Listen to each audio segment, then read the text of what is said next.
C'est bon. Allez, donc on a notre petit bonhomme qui a donc besoin de s'acheter une voiture ou une maison. Il n'a pas l'argent, qu'est-ce qu'il fait? Il va voir son petit banquier. Son banquier, qu'est-ce qu'il lui fait? S'il lui dit non, c'est pas la peine, j'arrête la conversation, donc on va supposer qu'il lui dit oui. Oui, oui. Ah oui, c'est oui. Attendez. C'est ça qui fait que. Et donc il lui fait signer un contrat à notre petit bonhomme. Une fois que le contrat est signé, qu'est-ce qu'il fait? Il ouvre son tiroir, il sort sa baguette magique, il prend son livre de compte. Abracadabra! Et il marque. Voilà, il a créé de l'argent. C'est pas plus compliqué que ça.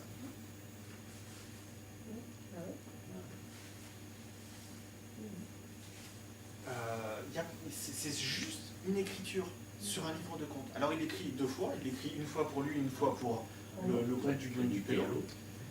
Mais c'est pas plus compliqué. Débit crédit. Alors il a le droit de faire Oui, c'est normal. C'est eux qui prennent les décisions. C'est eux qui financent les gens qui vont prendre des décisions. Ces gens-là ne vont pas prendre des décisions qui vont aller dans notre sens. On l'a vu tout à l'heure avec les systèmes de valeurs. Donc forcément, on obtient des résultats. Attention, théoriquement, ce système fonctionne. Ce système, il peut fonctionner. Pourquoi il fonctionne? Quand ils font de la création comme ça, monétaire, en marquant quelque chose, c'est de l'inflation. L'inflation, ça ne leur plaît pas. Parce que l'argent n'a de valeur que s'il est suffisamment rare. C'est la loi de l'offre et de la demande. Plus c'est rare, plus c'est cher. Si ils font de la création comme ça à tout va, l'argent va perdre toute sa valeur. Et ils vont s'appauvrir. Ça ne les intéresse pas. Donc, qu'est-ce qu'ils font? Non. Je reviens après sur les intérêts. En fait, pour comprendre le côté aberrant du système, il n'y a pas besoin de parler d'intérêt. C'est même pas nécessaire. Qu'est-ce qu'ils font? Donc, dès l'instant où il y a le truc marqué sur le livre de compte, le contrat signé, notre petit bonhomme, il est obligé, par son contrat, de travailler pendant 20 ans pour rembourser. Qu'est-ce qu'il va rembourser? Il va rembourser donc effectivement un capital emprunté et il va rembourser des intérêts. Entre les deux, il n'y en a qu'un seul qui repasse par la baguette magique et qui est détruit. Tout l'argent qui a été créé 3 étapes au-dessus, 2 étapes au-dessus, et détruit 2 étapes en dessous. Pour que la quantité totale d'argent, à la fin, soit égale à 0. C'est juste une anticipation. On vous avance la création de richesse que vous allez faire. La valeur monétaire de la création de richesse que vous allez faire. Donc théoriquement, ça fonctionne. Il n'y a rien à redire à ce système-là. Je vais trouver à redire. Alors, donc effectivement, une banque, quelle qu'elle soit, ne peut faire apparaître de l'argent par magie sur un compte que si elle le détruit après. Au tout début, il y a une grosse quantité d'argent qui a été créée, qui a été apparue sur un compte. Il n'y a pas encore le travail qui a été fait. Au bout de 5 ans, le travail a commencé à faire, donc tu as commencé à rembourser. Tout ce que tu as remboursé en capital est détruit, tous les intérêts vont directement dans la banque. Mais tout le capital est détruit. Par contre, donc il est détruit, entre les deux, on a une réduction, forcément. Et ça continue. 10 ans, 15 ans, et à 20 ans, il n'y a plus d'argent créé. Toute la richesse a été faite. La richesse actuellement, alors je ne sais pas si je dois l'expliquer exactement comme ça, parce que c'est pas... pour la suite, c'est ce que je vais dire. Parce que là, ça c'est vraiment ce qu'il faut comprendre pour le fonctionnement d'un crédit. Voilà, on va partir plutôt là-dessus. Ça veut dire quoi? Ça veut dire que... Ici, on a une grosse quantité d'argent qui a été créée par le biais du crédit. Rappelez-vous quelques photos plus haut. Tout le crédit, c'est de l'argent. C'est-à-dire que tout ça, je reviens, hop, 98% de l'argent sur Terre n'existe que pour être détruit. Les économistes, certains économistes, les puristes vont vous dire que justement c'est pour ça qu'il n'y a pas de création monétaire purement, et simplement. Mais pendant ce temps, quand vous avez acheté une maison, que c'est parti chez une entreprise et qu'elle l'a dispatché ce pognon dans toutes les directions, effectivement, il a servi à plein de gens, c'est de l'argent irréel malgré tout. Le problème de ce système, c'est que à un moment donné, tu dois rembourser la valeur exacte de tout ce que tu as emprunté. Plus des intérêts, on s'en fout des intérêts. Tu dois rembourser la valeur exacte. Sauf qu'entre-temps, il y a combien de personnes qui se sont servies, qui en ont mis dans la poche et qui se sont cassées avec. Au final, il n'y en a pas de toute façon suffisamment pour rembourser. Dès que quelqu'un bloque de l'argent, quand je parle d'argent, d'unité monétaire, c'est-à-dire l'argent qu'il y a sur les comptes, là, je ne parle pas de quoi que ce soit d'autre. Si encore il le dépensait dans l'économie, ça servira, mais là en l'occurrence, je parle uniquement des gens qui ont de l'argent, comme, alors les puristes vont encore me hurler dessus, mais les fonds de roulement des entreprises, tout l'argent qu'ils gardent à ne rien faire, c'est de l'argent qui dort à ce moment-là. Ça va leur servir, ils ont besoin de cet argent, ils ont besoin de cet argent pour vivre les entreprises. Ils ont besoin, comme les particuliers, ont besoin d'avoir 1000, 2000 euros de côté toujours, au cas où, ne serait-ce que pour pouvoir faire les dépenses communes, tout ce qui est dépenses communes, courantes, dépenses courantes. Donc on en a vraiment besoin. Ceci dit, dès l'instant où on garde de l'argent dans un coin, automatiquement il va manquer pour quelqu'un, quelque part, pour rembourser son crédit. En réalité, entre le moment, hop là, il y a quand même eu 20 ans.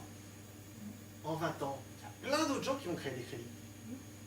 Et le système ne peut fonctionner que tant qu'il y a des gens qui créent du crédit. S'il y a de la création. S'il n'y a plus de crédit qui est fait, la quantité d'argent mondial chute. Les crédits, de toute façon, la quantité d'argent mondial chute parce que les gens continuent de rembourser leur crédit. Et cet argent-là continue à être détruit au fur et à mesure. Et si à un moment donné, le peu de création de crédit qui apparaît n'est pas suffisante pour compenser tout ce qui a été mis de côté par les gens, tout ce qui est bloqué quelque part, qui est isolé, eh ben, on obtient une situation de catastrophe phénoménale avec des gens qui ne pourront plus assumer leur crédit, qui vont se retrouver à faire défaut. Et si ce ne sont pas des gens, ce sont des entreprises qui vont faire défaut. Si ce ne sont pas des entreprises, ce sont des particuliers qui vont faire... non, ce sont des États à ce moment-là qui vont faire défaut. Il ne faut pas se faire d'illusions. Si la France a 1800 milliards de déficit, c'est l'argent qui est parti quelque part. Hein. Ça a été utilisé. C'est pas comme si on n'avait pas tous profité d'une façon ou d'une autre. On en a profité par le biais des ressources, des équipements ou des installations que ça a pu être mis en place, qui ont pu être mises en place grâce à cet argent. Mais à un moment donné, cet argent, je ne vais pas dire qu'il faudra le rembourser parce que c'est pas possible. Il faut rester réaliste, ça n'arrivera jamais. Plus on repousse l'échéance d'admettre la réalité, plus on continuera à souffrir inutilement. Mais voilà, 98% de l'argent qui existe doit être détruit. Alors, avant de venir à la définition de la croissance, puisque c'est justement la question qui viendra juste après, je rappelle bien, dès l'instant où on a une quantité limitée d'argent qui a été créé, si quelqu'un en sort et le bloque, automatiquement il en manque. Pour remplir ce manque, il faut qu'il y ait une création. Donc il faut qu'il y ait ce qu'on appelle une croissance de la masse monétaire. La croissance de la masse monétaire. Tout à l'heure, je ne sais pas si vous avez fait gaffe, c'est pas une faute de frappe. J'avais mis un S à croissance. Sur le toute première diapositive et même sur les papiers que vous avez, il y a un S à croissance. Parce qu'il y a deux croissances. Elles se ressemblent. Elles sont très liées, mais elles ne sont pas tout à fait pareilles. Le seul moyen donc pour compenser le manque de monnaie pour ceux qui ne peuvent pas rembourser, effectivement, c'est de créer encore plus d'argent. Comment? Par le crédit. Donc on parle de croissance monétaire, je viens de le dire.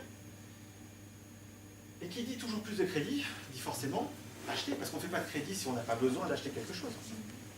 On va faire un crédit pour acheter une maison, ou une voiture, ou n'importe quoi. Un crédit à la consommation, ça va être n'importe quel type de crédit. Mais il ne s'agit pas de faire simplement du crédit. C'est qu'il faut en faire encore plus qu'avant. Parce que les gens continuent à en mettre de côté. La quantité qui est mise de côté ne fait qu'augmenter également, elle ne diminue pas. Pardon. Elle ne diminue pas. Forcément, on arrive à une situation. Alors, déjà, le fait de, quand on dit qu'il faut consommer davantage, quand on dit que forcément plus d'achat, plus de consommation, c'est ce qui donne effectivement la croissance économique, ce qu'on appelle la croissance du PIB, du produit intérieur brut, c'est-à-dire la quantité totale de richesses qui ont été produites, une estimation de la quantité totale de richesses qui ont été produites dans le pays, ou dans la zone économique d'une manière générale. PIB français, je le dirai tout à l'heure. Cette croissance économique, sans croissance économique, donc il n'y a plus de crédit, la masse monétaire donc diminue, partie de l'argent bloqué par ceux qui le possèdent, forcément, les autres n'ont pas assez, ils font défaut. La conclusion sur la partie finance est la suivante. Les règles actuelles de création monétaire, avec le principe de capitalisation monétaire, c'est-à-dire le droit de pouvoir garder de l'argent de côté, automatiquement, ça provoquera systématiquement un effondrement du système monétaire. Il n'y a aucun moyen d'y échapper. On peut aggraver le système. En fait, il y a un moyen d'y échapper, c'est de revenir sur une des deux règles.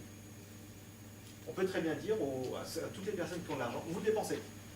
Mais dès l'instant où il est dépensé, c'est bon, puisqu'il rentre dans l'économie, il va servir à créer des emplois, pas forcément à créer des emplois, mais ça viendra aussi, mais ça va créer des richesses, ça va créer tout un tas d'activités. Donc l'argent continuera à circuler. Mais dès l'instant où on refuse d'obliger les gens qui ont de l'argent à le dépenser, automatiquement, avec les règles de création monétaire actuelles, la somme des deux, ça donne un effondrement du système. C'est obligatoire. Les intérêts dessus ne font que aggraver la situation, tout simplement. Le système tel qu'il est, avec une population de 7 milliards, ça pourrait durer 2000 ans. On pourrait durer 2000 ans, simplement ces règles-là. Mais effectivement, avec les intérêts en plus, ça aggrave considérablement le problème. Là, en gros, dans 20 ans, enfin, avant la fin des 20 prochaines années, on sera dans la même situation que la Grèce qui a déjà fait défaut et qui va encore refaire défaut de toute façon, puisque le problème n'a pas été résolu là-bas. Elle n'a pas réellement fait défaut, puisque justement, on lui a filé du pognon pour qu'elle ne fasse pas défaut. Mais comme il n'y a pas le problème n'est toujours pas résolu. Tant qu'il y en aura, oui, mais de l'instant où il n'y en aura plus.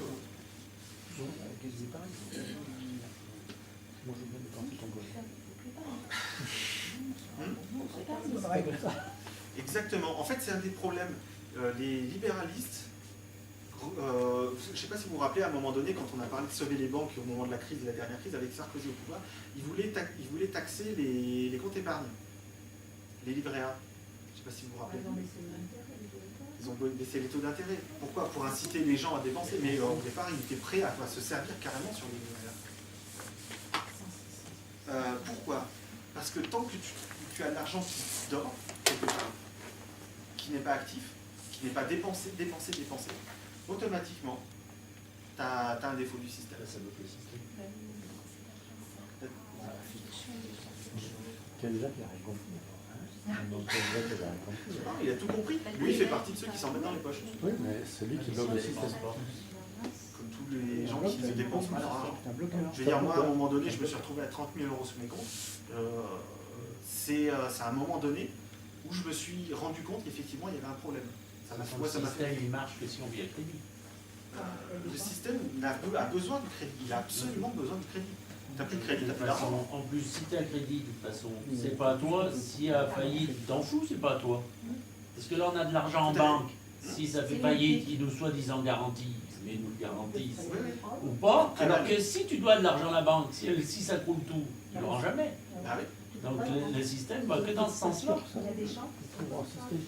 La France a 1800 milliards. Après, il faut être juste à la limite de pouvoir le rembourser, quoi. Faut être, 65% de ce déficit est à l'étranger, appartient à des créanciers étrangers. On s'en bat les couilles. Enfin, j'ai envie de dire qu'ils aient crevé. Une partie de la population. Et t'as fini. Je sais, j'ai fait exprès. fondamentalement, même les Français qui ont les investisseurs français qui ont de l'argent au niveau de l'État sont des investisseurs qui en ont déjà retiré toute une partie de bénéfices. Il ne faut pas oublier que 1800 milliards de déficit, mais on a déjà payé 1400 milliards d'intérêts sur les 40 dernières années. Aux États-Unis, il n'y a plus que 400 milliards d'écart. Hein. Ce n'est pas forcément la même personne, par contre. Parce que les dettes ont changé de main. Bon, on va partir sur la troisième partie, parce qu'il reste encore quelques petites choses à voir. Et je pense qu'il est déjà un petit peu débordé. On va parler de l'obsolescence programmée. Alors, l'obsolescence programmée, c'est un principe d'économie assez simple, qui consiste à dire, on va prendre un produit, et on va le concevoir avec un défaut, ou avec un point faible, qui fait que le client va devoir raquer derrière. On connaît tous des exemples d'obsolescence programmée. Donc, mettre sur le marché un produit merdique, effectivement, pour forcer le client à raquer. Comme type de problème qu'on peut créer, durée de vie courte, oblige à racheter plus vite, forcément. L'électroménager, les téléviseurs, il y a tout un tas de téléviseurs, notamment, je pensais à un exemple sur internet que j'avais trouvé, qui était pas mal. C'était un mec qui avait acheté un téléviseur, il était tombé en panne, je donne pas la marque, mais... Si. Non, merde quoi, pas rester de procès non plus. Et en fait, quand son truc était tombé en panne, il l'avait amené au service après-vente, comme normalement, et là-bas, il lui avait dit, mais en fait, faut vous en racheter un neuf. Il était à peine, la garantie n'était pas à peine finie, donc c'était trop tard. Qu'est-ce qu'il a fait? C'est un mec qui s'y connaissait en électronique, il a ouvert, il a regardé, il a trouvé effectivement le composant qui était grillé. Le composant sur la carte, sur le circuit imprimé, c'était un condensateur, c'était marqué un condensateur limité sur le circuit imprimé. La partie fixe, c'était marqué 16 mA qu'il fallait. Le composant qu'ils avaient mis, c'était limité à 10 mA. Ils avaient délibérément mis un composant de merde pour que ça se casse la gueule, pour que ça pète très vite. Et entre racheter une nouvelle télé à 400 € et changer un composant à 80 centimes, il y a quand même une différence, accessoirement. Les pièces d'usure, tout ce qui est pièces qui va s'user effectivement avec le temps, les chaussures, les pneus de voiture. Les cheveux, Ce sont les filtres de voiture, les cheveux, effectivement, je sais pas. Peut-être, oui. On pourrait tous être chauves et ne porter que des perruques éventuellement, pourquoi pas. Bridage technique, les imprimantes, il faut savoir que dans la plupart des imprimantes que vous trouvez sur le marché, il y a une petite puce qui compte le nombre de pages. Le vendeur, il a dit, sur la notice, c'est marqué, c'est limité à 1500 pages, ou 15 000 pages, ou 18 000 pages. Et bien, si la puce arrive à compte toutes les pages, et si elle arrive effectivement à ce niveau-là, elle considère qu'il y a une panne d'imprimante, et elle envoie un message d'erreur, comme quoi il y a une pièce qui est cassée à l'intérieur de l'imprimante, à votre ordinateur. Et là, ils vous disent de contacter le service après-vente, qui lui va vous dire, rachetez une nouvelle imprimante, ça coûtera moins cher que de changer la pièce, il n'y a pas de pièce de cassée, c'est dommage. Vous allez sur internet, vous téléchargez un petit programme, ça vous remet la puce à zéro. Et vous repartez pour 1500, 15 000 ou 18 000 pages. Vous entendez? Il faut savoir, c'est le problème de l'obsolescence programmée. Si tu ne sais pas, tu te fais entuber. Systématique. Donc bridage technique, mais manque d'efficacité des médicaments.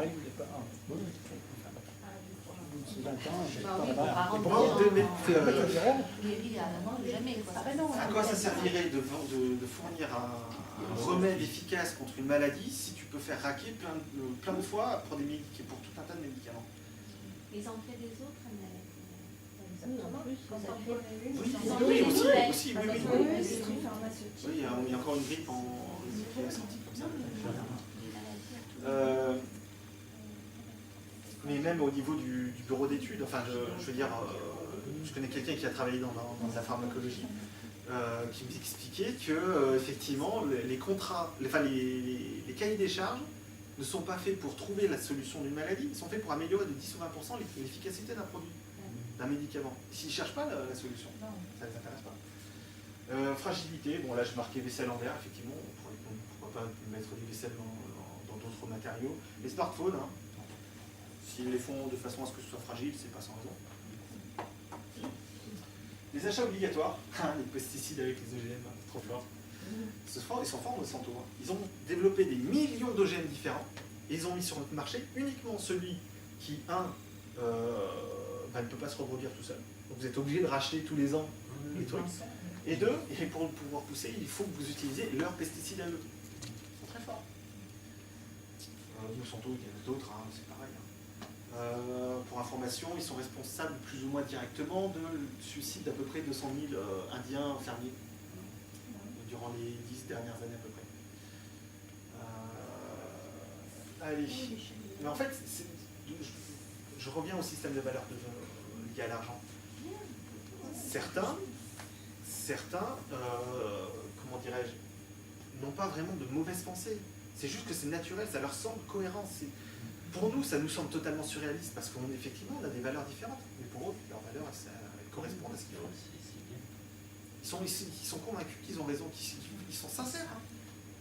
Monsanto, je suis sûr qu'ils sont sincères, ils souhaitent réellement apporter de la nourriture à tout jamais à l'humanité, peut-être.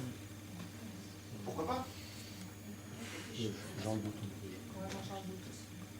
Moi aussi. Mais c'était parce que tu étais filmé, quoi, tu disais ça. Non, parce qu'il y a quand même la possibilité qu'ils soient effectivement sincères. Le pire, voilà. Alors le pire avec l'obsolescence programmée, c'est qu'une entreprise qui ne la pratique pas, elle est condamnée. Une entreprise qui ne s'aligne pas sur ses concurrents, qui vont proposer un produit un petit peu moins cher et qui va durer 5 fois moins longtemps, elle ne pourra pas. Elle aura un produit qui sera plus cher. Donc nous, les clients, on va de toute façon aller vers le moins cher. Elle ne trouve plus de marché, elle ne trouve plus de clients. Petit exemple. Est-ce que l'un d'entre vous a déjà fait un calcul ouais, on va dire ça comme ça, sur un produit acheté? Non? Jamais? C'est comme le bon vêtement qui coûte très cher et que tu gardes 10 ans, et puis la merde que tu gardes 1 an. Exactement. Les anciens, ils étaient pour le bon vêtement, et maintenant on est pour la merde. D'un côté, on va dépenser 1 000 € tous les 8 ans. De l'autre côté, on va dépenser 600 € tous les 2 ans. Voilà. Au final, vous voyez le chiffre au final, il y a comme une grosse différence. S'ils pratiquent l'obsolescence programmée, c'est parce que c'est rentable pour eux. Hein. Mais on ne sait pas au départ. Et si, tu connais ça? Je sais ça. Oui, mais ça veut pas forcément dire. Les durées de Parce vie. qu'il y a des merdiques qui sont chers. Ils sont chers aussi. Ça peut arriver. arrive, Mais sur tout ce qui est. sur tout un tas de produits, en fait, on est capable de connaître leur durée de vie. Moi, je sais que l'appareil que je viens d'acheter, l'ampoule, elle est prévue pour durer 20 000 heures. C'est marqué dans les spécifications techniques. Oui, il y a certains. Sur les vêtements, effectivement, c'est pas forcément. Voilà, je veux dire un vêtement, bon, on va pas savoir. On ne voit pas toujours la différence. Si On voit la après durée le ou pas. lavage, mais bon. Voilà. Les chaussures, ça se remarque. Entre une bonne chaussure et une chaussure. Effectivement. Hein? Quand on a eu des enfants, et avec les enfants, il y a aussi l'effet de mode. Ça, c'est quelque chose, mais tant que sûr et pas. Et 2 ans après, les pelles, la chambre, c'est plus ça. Vous savez ça? Vaut mieux acheter. Je ne l'ai pas marqué, mais il y a aussi l'effet de la publicité avec Ça avait changé. les phénomènes de mode et tout ce qui fait qu'on va renouveler le truc. C'est pas forcément. On aurait pu faire autrement dès le départ. Conséquences. Forcément. T'en produis 3 fois plus, forcément, ça fait 3 fois plus de déchets. Conséquence directe. Deuxième conséquence. T'en produis 3 fois plus, tu bosses 3 fois plus aussi. Faut du rendement. D'une manière générale, si on rajoute aussi des temps de travail pour réaliser l'objet, effectivement, tous les ans, tous les 2 ans, là, tu auras beaucoup plus de travail à la fin. Aujourd'hui, la société telle qu'elle est, hop là, on va voir la 4e partie, la place du travail dans la société. La société telle qu'elle est, effectivement, elle est remplie de travaux totalement inutiles. La place du travail dans la société, si je tenais à en parler, même si vous avez tous un vécu dans le travail, vous avez tous des valeurs de travail. N'empêche que la quasi-totalité des travaux qu'on fait à l'heure actuelle sont totalement inutiles, ne servent strictement à rien. On pourrait faire ça différemment, infiniment plus efficacement, il n'y a pas photo. Et je ne parle pas seulement d'automatisation ou quoi que ce soit, hein, de trucs de jeunes ou quoi que ce soit, non. Là, je parle vraiment d'utilité. Pour l'obsolescence programmée, je vous conseille éventuellement une vidéo que vous trouverez sur le site d'Arte. C'est un reportage qu'ils avaient fait, ça s'appelle Prêt à jeter. Et c'est excellent. Mais je le mettrai dans la version papier que je ferai à l'occasion. J'avais prévu normalement faire la version papier pour que vous repartiez avec, mais... L'imprimante est tombée en panne. Non, j'en en panne de temps éventuellement. Donc jusque-là, voilà, le travail c'est différent. Là, on va apporter, jusqu'à maintenant, tous les sujets qu'on a abordés, c'est des sujets pour lesquels vous n'aviez pas d'avis. C'est des sujets que vous n'aviez pas forcément réfléchi, vous aviez peu de connaissances. Là, maintenant, le travail, vous avez déjà vécu, donc ce sera une approche différente. Dès l'instant où il y a un vécu, vous avez déjà des valeurs qui sont liées à ce qu'on va discuter. Ça va rentrer plus dans un cadre presque de politique, en fait. Parce qu'il y aura une confrontation entre votre vécu et ce que je vais vous expliquer. L'utilité du travail. À quoi ça sert le travail?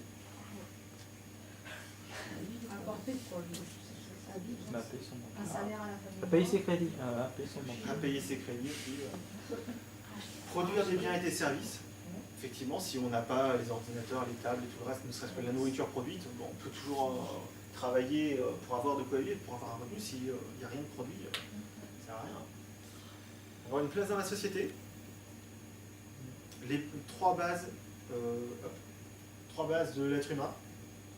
La nourriture, la reproduction, la reconnaissance sociale. En fait, il y en a un quatrième, c'est la sécurité, mais en général, on l'oublie, on est trop habitué à l'avoir, la sécurité. Pour ne pas s'ennuyer dans la vie. Alors, il y a des gens, moi ça me sidère, il y a des gens qui croient vraiment que les êtres humains sont fondamentalement des feignants et qu'il faut les occuper. Les gens qui pensent ça, essentiellement, ce sont des gens qui sont soumis au système de valeurs liées à l'argent, qui sont autosuffisants.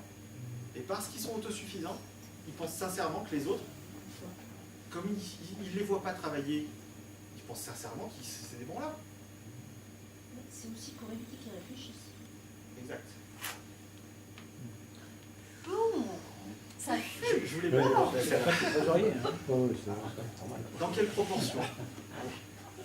C'est vrai, il faut du travail pour produire des biens, des ressources. C'est vrai, il faut avoir la possibilité d'y avoir accès, par le biais d'un revenu éventuel. Il faut avoir de la reconnaissance sociale. Et je ne dirais pas le dernier parce que je suis contre ce qui était marqué. Ces trois choses, je vous rappelle tout ce qu'on a dit jusqu'à maintenant. On a parlé des valeurs philosophiques et morales de notre temps. On va se concentrer sur les deux dernières. On va rappeler, alors les deux dernières, à libérer l'homme du travail et travailler plus pour gagner plus, forcément. Parce qu'on est sur la place du travail, on est en train de discuter de la place du travail de la société. La création monétaire actuelle, l'effondrement du système économique, monétaire puis éventuellement économique, sachant que tout ce qui n'est pas lié, tout ce qui est lié à l'argent n'est pas est forcément économique, mais tout ce qui est économique n'est pas forcément lié à l'argent. Système, j'aurais pas dû dire ça en fait, c'est trop complexe. Système de valeur lié à l'argent, on l'a dit tout à l'heure, l'autosuffisance, la surconsommation, l'indifférence, l'obsolescence programmée, la surconsommation, le gaspillage et le travail inutile. Le travail inutile, on va en parler. Tout à l'heure, je vous disais qu'effectivement, ça impliquait, l'obsolescence programmée impliquait de devoir travailler plus, en quantité de travail, puisqu'on fait plusieurs fois la même chose inutile. En réalité, il y a 30 à 90% du travail, j'entends travail rémunéré, qui ne sert à rien, qui pourrait être évité. Ça, c'est quelque chose qui est très difficile parfois.